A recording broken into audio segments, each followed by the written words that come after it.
What's going on, Cowboys Nation? Hey, welcome to Craven Cowboys. It's your girl, Mickey. Hope you guys are doing well this Monday evening. Actually, just before I jump on here, I didn't realize the game was actually coming on for Monday Night Football. I actually thought it was coming on, at the usual time, 8:15 or, 8:20, but I just actually looked it up before hopping on here. And I didn't know it was actually two Monday Night Football games, and tonight. So if you guys are in here chilling, hey, cool. Cool to see you guys. Thank you guys for being here, and hope you guys hope that if you're not, I'll catch you guys on the replay. And I'm definitely going to be just doing a quick recap, of our game yesterday against the Cardinals, and then I'm going to try to jump off here and try to catch some of the game. But hey, like I said, just welcome everybody to the chat. What's going on, Jameson Taylor? How you doing? First in the chat. Jack owns Filthy. What's going on, fam? What's going on, fam? Good there. Good to see you. And of course, I'm surprised he's not first, but number 3 in the chat, Eastside here. What's going on, fam? Hey, I was actually hoping to see you tonight, fam. I seen you in everybody else's chat tonight, or everybody else's chat today. All the other Cowboys content creators. Of course, you were in the chat. Chopping it up with the Cowboys fans. Although your team won yesterday. Not sure why you weren't, spending time on other Texans, content creators, but, good to see you. I think for about the 7th, 8th time today, I think I was chatting up with you in Jazz's chat this morning. So, welcome, always good to see you. He says Tank Dell had 145 yards and Cooks had 17 yards. Looks like the Texans made the right choice. It's only week 3, but, that's still yet to be seen, but. Yeah, I think I kind of agree with you, and I'm kind of glad we actually got Brandon Cooks. We actually needed a change to the offense, and as you can see, someone else who viable option to get the ball on short passes, even long passes, and even someone who knows how to draw defensive pass interference. So he's actually been a good addition to our offense. So shout out to you and Tank Dell and the Texans, and I believe that makes you guys 1-2. Correct me if I'm wrong. I think it makes you guys 1-2, but let me know, Eastside. Let me know what y'all record is, and then then tap back in with us.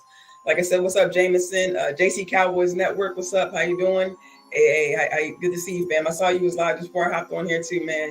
Hey, we got to get together again this week. Now, see what we can talk about with these Cowboys. I know it was an L, but definitely a lot to learn from this game, and definitely a lot to take from this game. I think there was some good things coming out the game, even though it was a loss. I think there was some positives, some negatives. Like I said, just going to do just my opinion of those positive and negatives that came out of the game, and just some things I think that we can, although we did make a lot of mistakes, I think there's some things that we did and that we did do well, and that we can certainly improve on. See, JC says Eastside, think they'll cook for me in fantasy. Hey, I know that's right. Hey, look. Hey, you may not be on our team, but definitely get the fans. Once I heard that, because I had 2 in one of my leagues, and of course we all know he lit it up this past weekend. So I ain't mad at nobody getting a fantasy point. Let me see. Eastside Hero says for now they're 1-2. Yeah, you're right. Yeah, for now, just like for now we're 2-1. So hey, we saw a lot of other big teams this weekend. That we, or I don't know if I'll say big teams, but teams that we didn't expect to lose this weekend. We saw them take L's, and hey, we saw Kansas City take a loss week 1, but I don't even think we heard about anything about that since. So let's keep it moving. You see Toxic Splendid Poppy, aka Joe Bella in the building. What's going on, fam? Good to see you. Jameson Taylor says, and I agree with them. I hate those Eagles. They're playing tonight. Like I said, I agree with you, fam. I do hate them too. I actually call them pigeons. I don't really call them Eagles that often. But hey, each his own. But yeah, like I said, I'm going to be peeking at their game soon as I hop off for here. But hey, shout out to Tampa Bay. I hope I saw a little bit of the pregame, with Baker warming up. They say he's kind of slippery out there, so let's hope he can actually, do a little something against these pigeons tonight.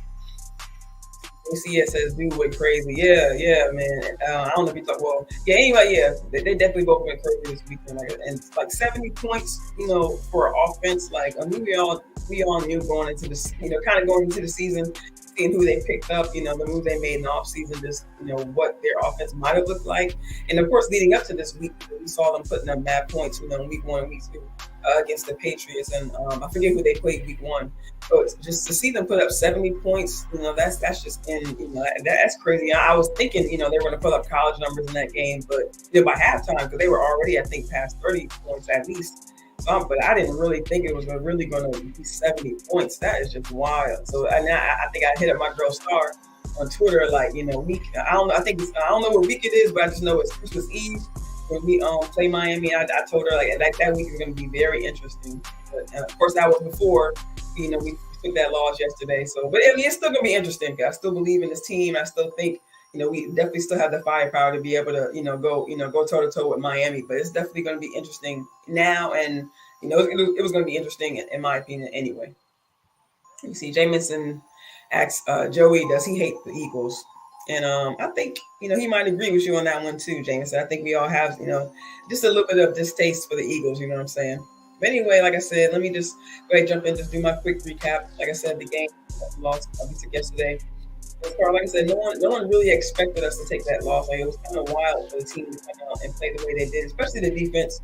You know what I'm saying? Like, it's very odd. Well, just how we look so far this season, very odd to see how them come out and just kind of look unprepared, undisciplined. We saw many penalties. You know what I'm saying? So it's just wild that this team kind of came out kind of slow, kind of sluggish, and the offense kind of came out, kind of did their thing, from here to there, here and there.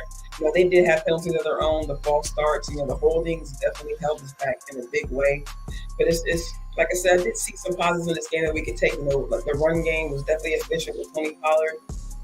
As far as between the 20s, definitely, of course, we did see the red zone kind of, once again become, low, and unfortunately, not necessarily proficient, especially with Tony Pollard, getting down there, and for whatever reason, Rico, he got a touchdown. He was actually able to do, very well, very close to the red zone. He had a couple of chances down there, but kind of ran into a wall every now and then. But just still to see that, our run game is efficient, even between those 20s, it's just good to know that, like Mike McCarthy said, he's going to stick to running the ball, and we do see that he's doing that. It's just a matter of being effective once we actually do that red zone area. So let's just go ahead and dive in, because we pretty much already talking about it.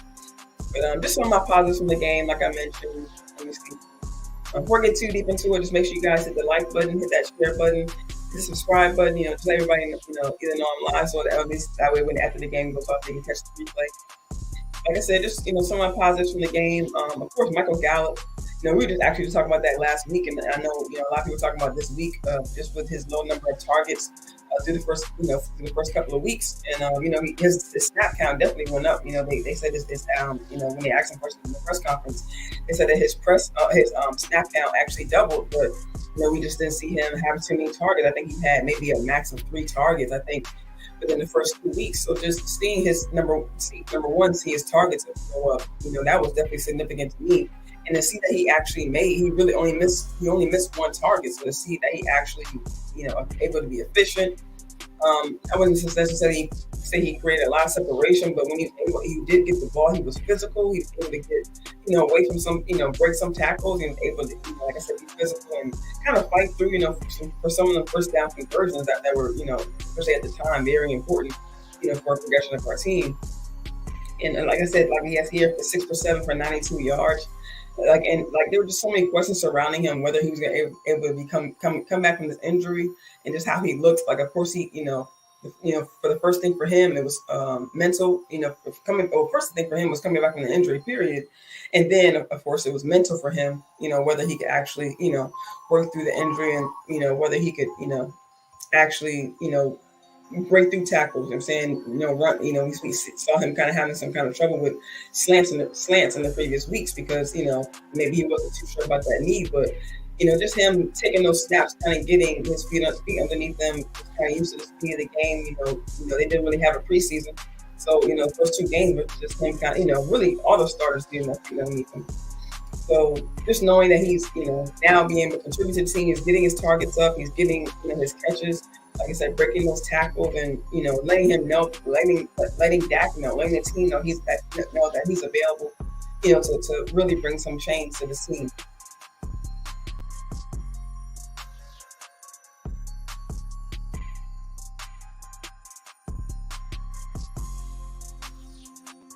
Another positive I had was Rico Dowdle, of course. Like I mentioned earlier with the run game, like us being proficient, like I said, between the 20s.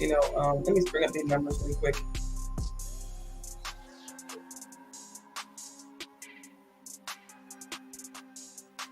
Bear with me just 1 second, you guys. I'll bring this up.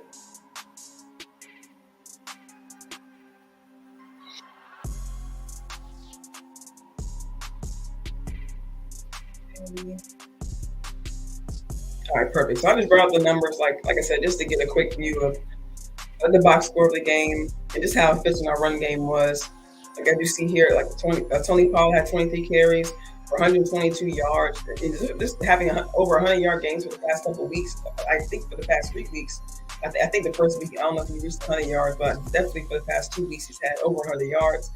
And just seeing him come back from his own injury, just showing that he can, come back strong and, willing to tote that rock, willing to, be able to be that workhorse that we weren't sure that he could be. And even with, of course, Zeke being gone, of course, we having pretty much a whole new running back room. Rico Dowdle finally getting his starts, after not being healthy the past couple of years. And, last night, of course, we didn't really see Deuce, but the last couple of weeks we did see Deuce Vaughn out there. We see Lukey out there now finally getting carries. So just seeing, finally being able to see not just Tony Pollard in our running back room, but also seeing, other guys get touches. We also see even here, Dak got involved a little bit. He had 3 carries for 24 yards. So seeing him use his legs again was definitely refreshing. Him, of course, these were opportunities. These were situations where he had to, when he wanted to convert, to get those first downs. Because we were, in those situations, really, like I said, we were moving down the field. But, as far as when it came to scoring, I think we got to the red zone, I think 4 times. 5 times scoring the whole game, but in the second half, we got to the red zone 4 times and only came away with 2 field goals. And the other 2, I think we went for it. Of course, we went for it, didn't get it, and then the other time we ended up punting. So it's just seeing how inefficient once again the red zone was, but also seeing that the run game was still efficient. Like I said, we were moving in between the 20s. Like I said, Rico Dowdle getting 4 carries for 21 yards. Hunter Lipke getting 1 carry for 9 yards, and that was him converting to a first yard. So like I said, in my opinion, I'm not sure why McCarthy kind of strayed, maybe being a little conservative, and maybe being really conservative with Tony Pollard, maybe trying to, it's week 3. I think maybe I'm sure by now he has his legs underneath him where he's conditioned. And back into the game, even post injury, but seeing him being so consistent with Tony Pollard and not giving more carries to Rico, even Lipke, giving him, we saw in the third preseason game, Lipke, pretty much all up and down the field. So seeing him only get 1 carry, even after having such an efficient carry, converting a first down was still a while to me. But like I said, the positive I do take from this game is that our run game is still efficient. Mike McCarthy is sticking to the run. And he is being efficient with it, and of course, with Schottenheimer thrown in there, creating these plays, like you see just how efficient. And of course, with Tony Pollard behind the wheel, we know we can trust him. We can trust his legs to make to also convert these first downs. To try to get us in third and short situations.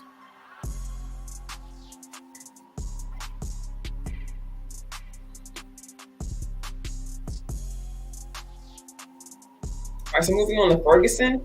What I will say first is that I do think as a whole, the tight ends definitely still have some, improving to do. We saw Schoonmaker drop a pass out there. We didn't see him having too many targets, but he did drop a pass when he was targeted, which was definitely unfortunate because I think it could have been, a first down conversion easily. Not easily, there was a defender in front of him, but he very well could have stretched for the first down. And we saw Ferguson, definitely getting his targets. As I had up here before, he had 5 receptions for 48 yards, actually a career high for him. So that's actually, and very low regard for him. But, I think a lot of those were within, down the distance situations. So I'm not sure how many first down conversions he had, but just seeing his, contribution to the team. Him making those catches, him moving the ball, him converting the first down at those times when he did convert, just showing that he can, kind of be that security blanket for Dak when he's going through check down or he's not able to get Brandon Cooks or to CeeDee Lamb over the top. He is able to get those, kind of get those, those 2-3 yards that, just to get close enough to get us, in third and short, even second and short situation. So we don't have to stress so much about if we do run the ball, whether or not we're going to be able to convert. Just kind of like I mentioned with the run game, we had 185 yards, I believe, total. 26 first downs, 416 total yards. You know what I'm saying? And so for 185 of that to be for the run game, it's not bad. I'm not sure what the percentage number, is exactly, but we can see that it's at least a third, a good chunk of that total yardage. But that does also mean that Dak threw a lot. I don't. Let me see. I think I had Dak's numbers up. Yeah, Dak 25 for 40. Unfortunately, 40 is an extremely high number, and of course, a lot of those are drop passes. Too high passes, too high for the receiver. So, Dak definitely does still have some work to do. But 249 yards, an average 6 yards per pass. Of course, we know what we were working with the offensive line, so we know that he would definitely pressure a lot. Not necessarily running for his life, but there were times when he had to, like I mentioned earlier, he had to convert those third downs, those third and long situations. And like I said, it's good to see him use his legs, but definitely, sometimes you don't necessarily want that all the time for your quarterback to having to run to make those plays. But it's definitely good to see, Dak, back in that kind of form to where we can see him, just capable of making those plays now. Sure, before he might have second guessed himself making those plays at all. And I also did like I mentioned earlier with Hunter Lipke not getting necessarily that many touches on the ball, but he was out there blocking. He was out there, making blocks for Tony Pollard. Kind of opening up the run game even more, creating those lanes. So just seeing him being efficient on that side, seeing him being that efficient on that side of things, it's still great. Just shows that he's still progressing. His arrow's still pointing up. And another thing, just to add on with the offense moving the ball, which is kind of baffling. Like they, only came away with 6 points in that second half, but they still controlled the time of possession. Overall for the whole game, over 34 minutes of time of possession for the Cardinals, 25 minutes. And actually the Cowboys had even in the first week, it was kind of wild to see they had about 80 plays in the first game. They had 75 plays in this game. So to still have that much control of the ball, like I mentioned earlier with the run game, but to still only come away with so little points, that's for stuff that's self-explanatory. And for Arizona to only have 53 plays, almost pretty much 20 plays less than we had, that shows that they had big playability, and definitely just something that we weren't expecting from them. And just a couple positives for the defensive side. We saw D-Law, still doing his thing. We know he's the run stopper, pretty much the run stopper for that group. And he had 2 tackles for loss, 1 sack, 2 quarterback hits. We definitely saw him being, being D-Law out there. Definitely good to see him. And of course, he was also, allowing others to kind of, we saw Golston in there a few times as well. Being around the area, we need to see him step up. Definitely, it's just been for me.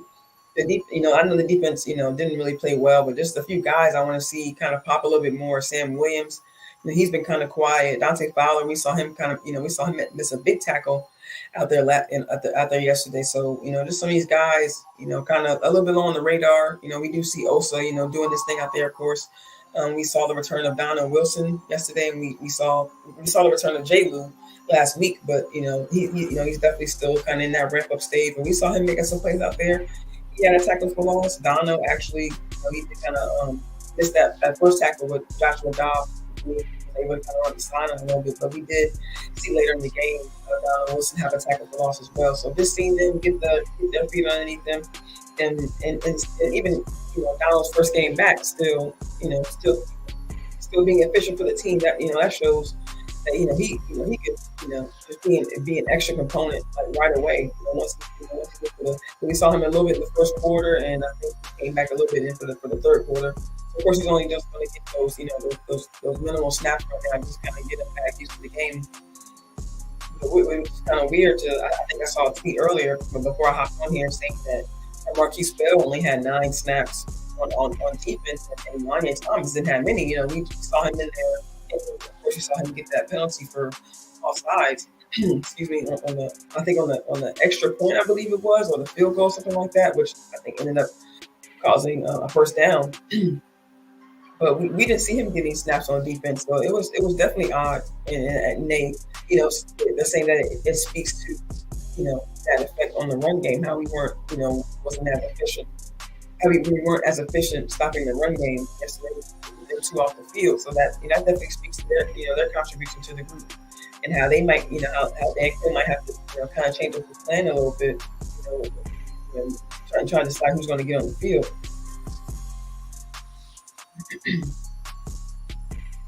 And like I said, of course we know the red zone efficiency. Yesterday 1 for 5. Last week I believe it's 2 for 6. So just those numbers, not even being 50% in the red zone. And I believe last year we were, I believe we were 46% in the red zone. I think we led the league actually in red zone efficiency last year. So for us to start the year, being 50% or being less than 50% in the red zone already, 3 games into the year is not good at all.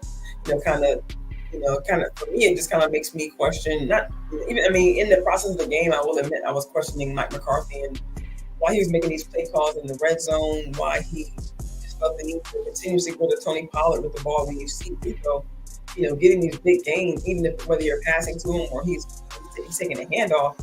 I'm saying he's getting these big plays. He's running tough. He's breaking these tackles. We saw, let's see if I can bring up this real quickly. Michael Gelkin. I think he even posted just a quick video of that play late in the fourth quarter of Rico, breaking through those Arizona defenders.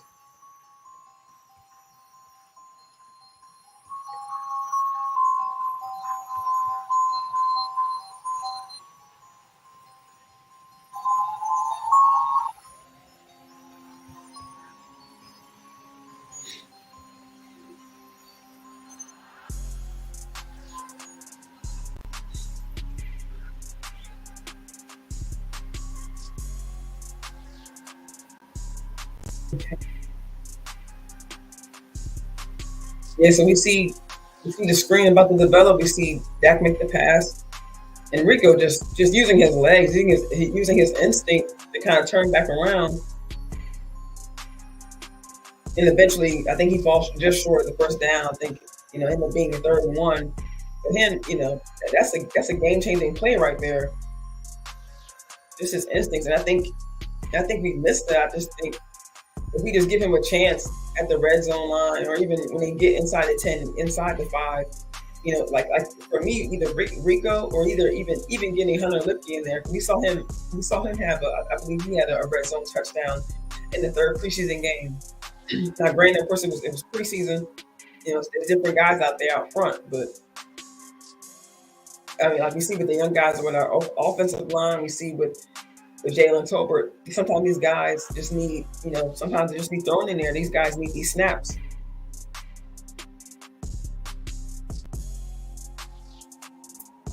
All right, Jameson Taylor. Good night. Have a good night, fam. I'll see you later.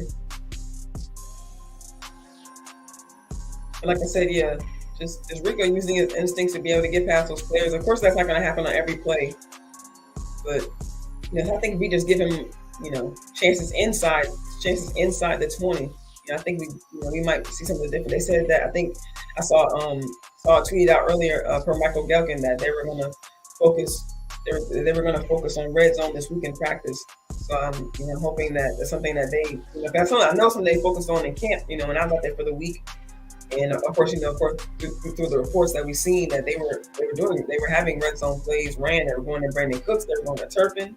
They were counting the points that they were making when they were getting to the end zone. So it's just kind of, I'm sure it's baffling to everyone, but especially those who are at the camp, like seeing them actually work red zone schemes out there, and to see Mike McCarthy be so whether they want to call him conservative or just stubborn, just in my opinion, because if you see it's not working with Pollard, at least we even see last year that Pollard was having trouble against defenses, even against Washington.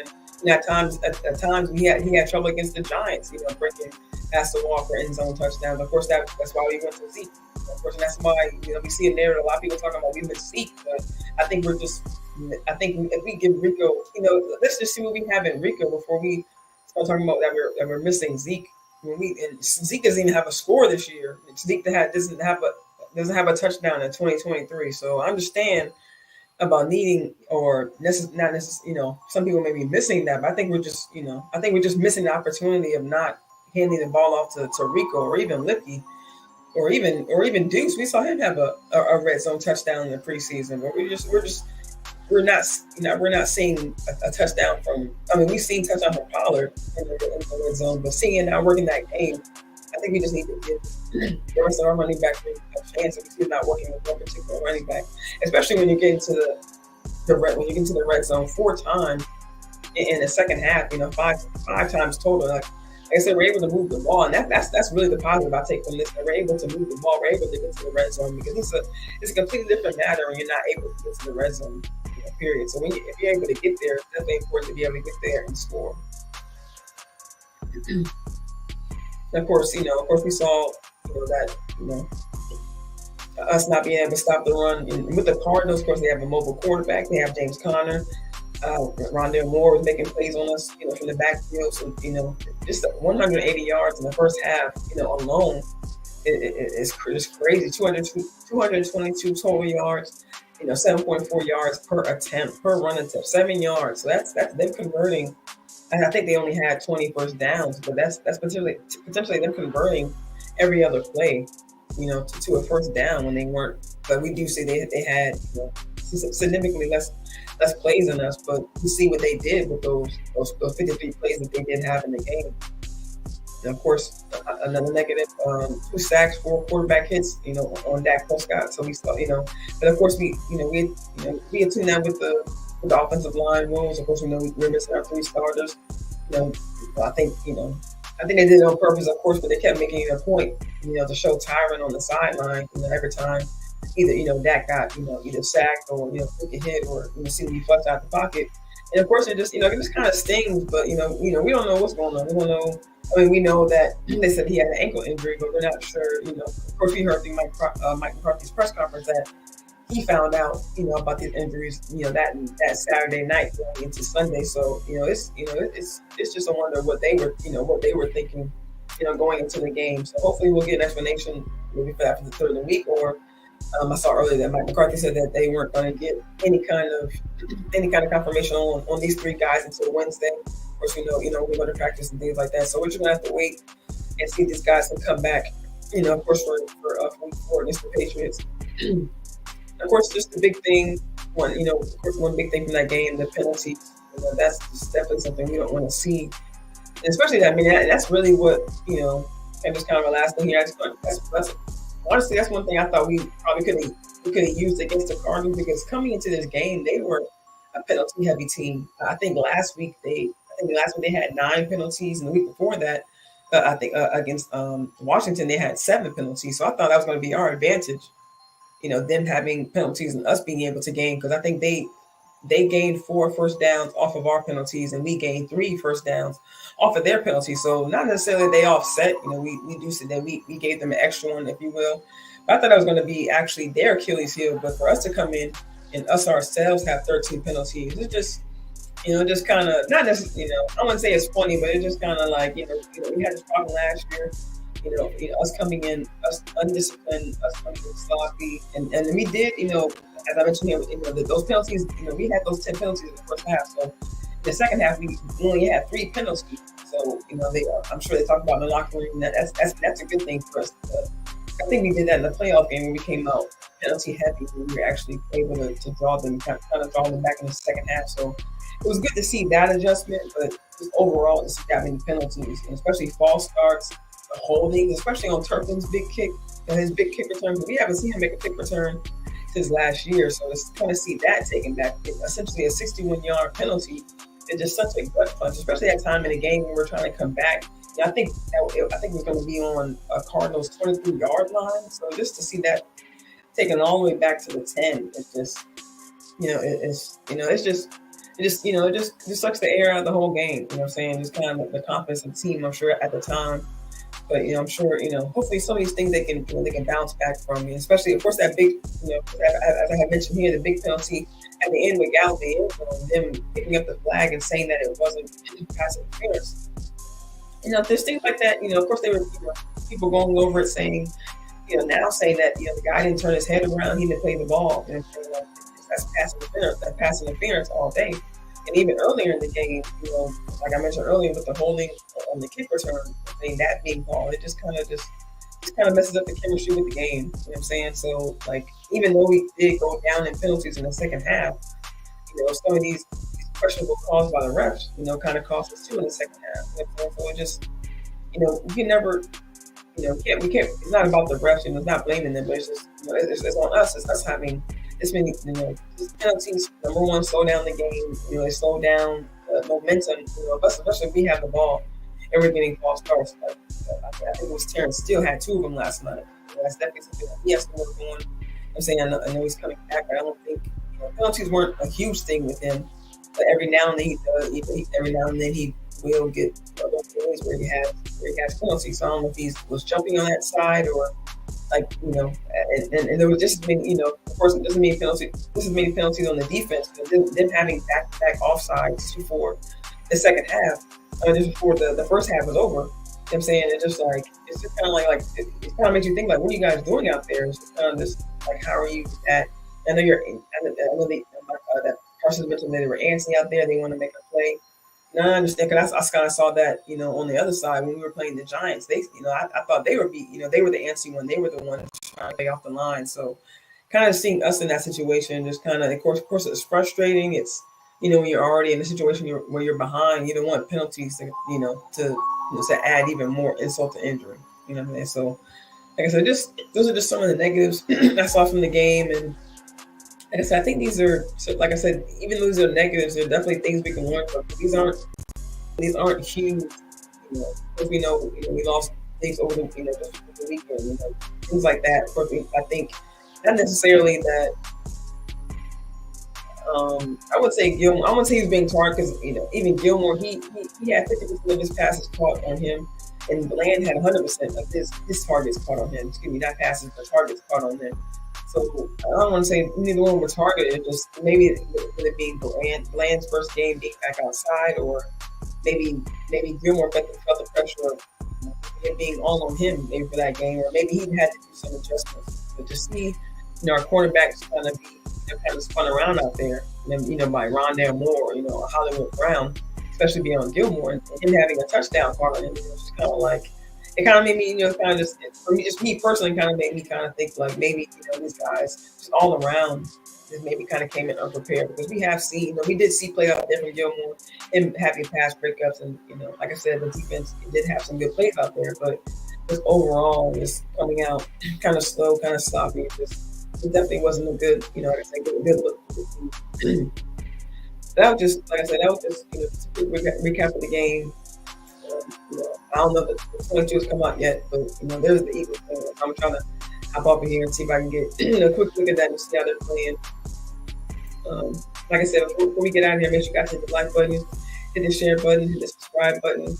If you guys, like I said, if you were in the chat, thanks for your time. Like I said, I didn't get out of here to catch a quick glimpse of this game, just see how they're looking. And of course, the Cincinnati game coming on in about 30 minutes. So thanks for you guys' time, and I'll catch you guys next time. It's your girl Mickey. I'll see you guys next time.